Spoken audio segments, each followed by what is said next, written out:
In March 2020, as the world locked down, the U.S. Federal Reserve did something unprecedented. They launched an open-ended quantitative easing program. In just 21 months, they literally doubled their balance sheet from $431 trillion to a staggering $8.76 trillion.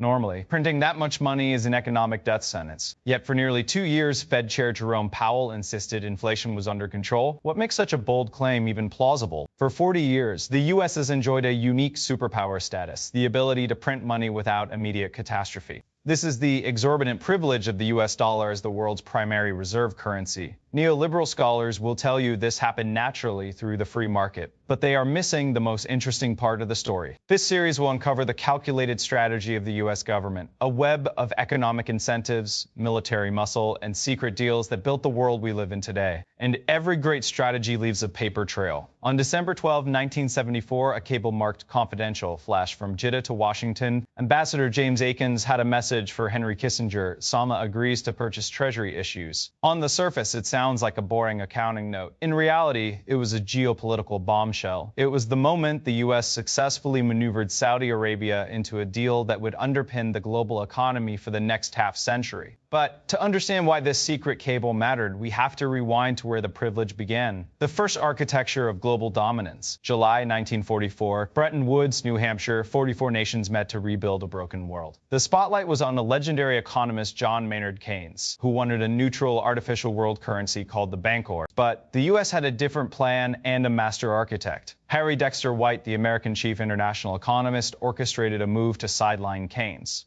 leveraging the fact that the U.S. was the world's primary creditor after the war. White ensured the U.S. dollar and only the dollar would be the sole reserve currency. The results: a dollar gold system where an ounce of gold was fixed at $35, and every other currency in the world was pegged to the dollar. The dollar didn't just join the system, the dollar was the system. But by 1960, a crack began to show. Economist Robert Triffin identified a fatal flaw now known as the Triffin dilemma. Here was the paradox. The world needed a surplus of dollars to trade and grow, but the more dollars the U.S. printed to satisfy that global demand, the less people trusted that those dollars were actually backed by gold. By 1965, the tension reached a breaking point. France, Britain, and Germany stopped trusting the paper.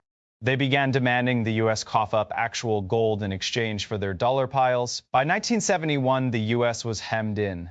Abilities had soared to $70 billion, while gold reserves had plummeted to just $12 billion. The system was suffocating. In a last-ditch effort in 1969, the IMF introduced special drawing rights, SDRs, an artificial reserve asset that echoed Keynes' original proposal. But it was too little, too late. Over the next decade, SDRs would account for less than 9% of global reserves, while the dollar commanded a staggering 77%. The architecture was collapsing. In a move that shocked the world, President Richard Nixon unilaterally closed the gold window on August 15, 1971, ending the Bretton Woods era forever. The dollar was now fiat, backed by nothing but a promise. The world's primary reserve currency was in freefall, and an energy crisis was about to make everything worse. The old system was dead. The question was, what could the U.S. find to replace gold? The answer was black gold.